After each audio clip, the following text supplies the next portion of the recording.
All right, now I'd like to, for our closing statement, I would like to introduce Mr. David Walrth. David has been our consultant lobbyist for years. He's been instrumental in really helping us decide on the right way to go in terms of attacks on our system and how and when we should support bills.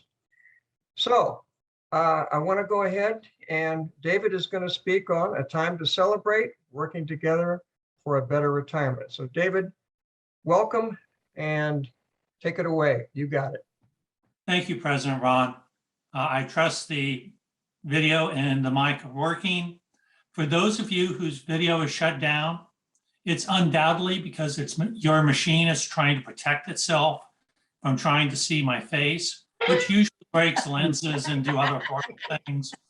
So I understand this need for protection. I hope it will get over their problems and you'll be able to have video and mic. I want to thank President Ron. Thank you for your opening comments today. They were very moving. Also, thank you, Sue Breyer. I have found this to be seamless, and this must be unbelievably complex and difficult. And the conference has worked very, very well because of your efforts and your ability to provide clear information, at least for me. And I'm a tech Neanderthal along the way. Thank you, Susie, Joyce Rittman, who's vice chair of GRC, and members of the GRC for your commitment. Everyone who is here today is a leader. You're a leader for public educators and public education retirement. Thank you for everything you do for CalRTA, for all the members of CalRTA, and for all the people who are not members of CalRTA, but are beneficiaries or recipients of CalSTRS benefits. Susie and Jennifer addressed a lot of the federal issues. I will go more into state issues. We are a leader in state issues. We have been very successful. We are political, but not partisan. We look at bills by issue. And let me give 4 examples of that. One is a sponsored bill where Jennifer was deeply involved, Assembly Joint Resolution 9, which has been enacted as a resolution chapter, AJR 9 by Assemblymember Jim Cooper. And I will, in these 4 situations, give the partisan designation, not in any other times, but in these 4. Democrat, Elk Grove area. This is urging the federal government to repeal the windfall elimination provision at government pension offset.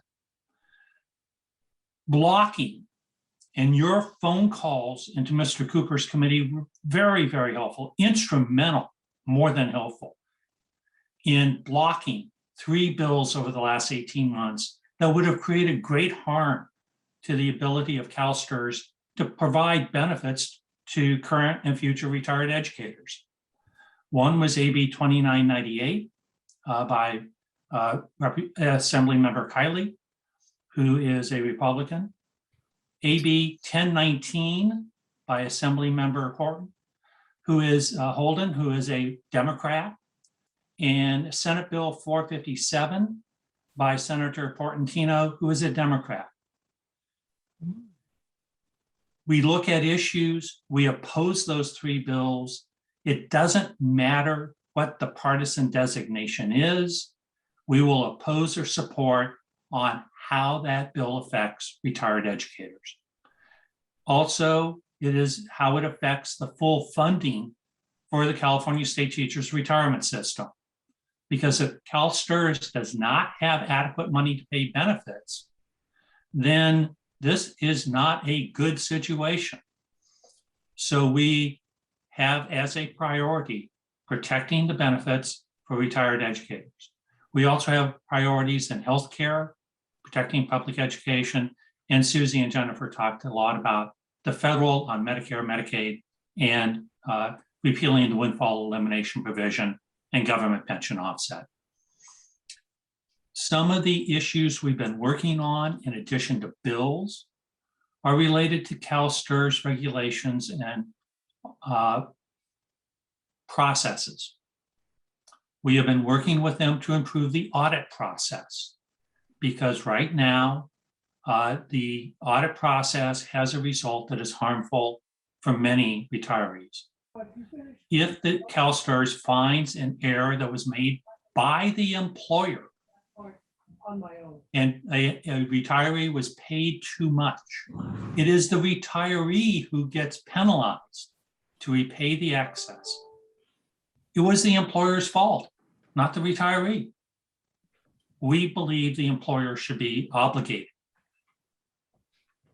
The second is on statute of limitations. Your retirement should be secure. There should be an assurance that if there are errors that are made, that 10 years from now, all of a sudden you don't get told, oh, by the way, there should be protections, because almost never is an error made because of the information provided by the retiree. Almost always, it is because of the information provided by the employer.